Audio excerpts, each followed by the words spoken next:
Pozdravljeni v oddaji Rešujemo probleme z Marjanom. Jaz sem Marjan in rešujem vaše probleme. V oddajo lahko tudi pokličete na spodnjo številko. Prejšnji teden sem gostil Primoža iz Šempetra, ki si je želel, da bi kihal z odprtimi očmi.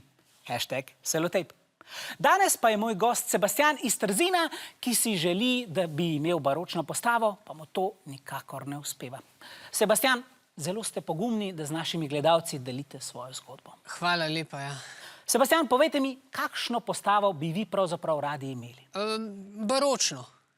Lahko našim gledalcem razložite, kaj to pravzaprav pomeni? Aha, tako bujno, polno, veste. Včasih je veljalo, da ne obstaja prevelik trebuh, recimo. Se pravi, radi bi imeli velik trebuh. Ne sam trebuh. Posod, ne, bi imel špeh, ne sam kost pa kožo. Kako bi vi pravzaprav radi izgledali? Težko opišem zdaj, kako bi... V bistvu tako kot vi. Točno tako kot vi, tako postavo si želim. Ja? A nehte, no, zdaj pa pretiravate. Ne, resno. Veste, se zelo trudim biti takole, pa mi ne rata. Kako vam to uspeva? Ja, nič ni čez noč, a ne? Tole so leta trdega dela. Ja, verjamem, krasni ste, res. Ja, vem, hvala. Ampak vrnimo se k vam, Sebastian. Povejte mi, kaj vi pravzaprav jeste? Jem, zelenjavo, oreščke, kvinojo, to. Ja, jaz mislim, da sva našla zajca v grmu. Kako to mislite? Ja, nisem 100% prepričan, ampak mislim, da je vzrok v tem, da se ne zredite v vaši prehrani. To pa težko verjamem, veste. Jaz mislim, da je tako. Povejte mi, bi bili pripravljeni pojesti kilo masla na dan? Masla? To sploh redi, ne? Se opravičujem, Sebastian, iz režije mi sporočajo, da nas kliče Špela. Špela, kaj vas zanima? A sem v oddaji? Ja, Špela, prosim, stišajte nekoliko svoj sprejemnik. Slišali me boste preko telefona. A je zdaj boljš? Bolje, ja?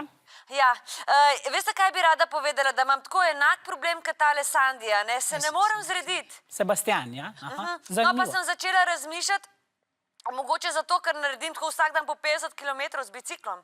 Ja, to bi bil zelo verjeten razlog, ja? Sama veste, jaz si ne morem pomagati. Jaz vidim klanc, pa hočem gor z biciklom. Ja, to je popolnoma normalno, ne? Ste vendar Slovenka. A mislite, da je v tem problem? Ja. Ja, hvala, no. Veste kaj, še nekaj bi vam rada povedala. Marjan, vi ste tok seksi moški, a ne? A bi šli kdaj z mano na kavo? Hvala za povabilo, ampak sem poročen. Aha, a pol ne bi? Ne. A škoda. Adijo. Nasvidenje. Sebastian, povejte mi, boste poskusili z maslom? Bom poskusil, seveda, slabška zdaj ne more biti, ne? Odlično. Hvala za pozornost in ne pozabite, če imate problem, je tu Marjan. Morda nekoč v dnevnem programu na Dejanski televiziji. Lahko rešim tudi vaš problem. Napišite ga v komentarje.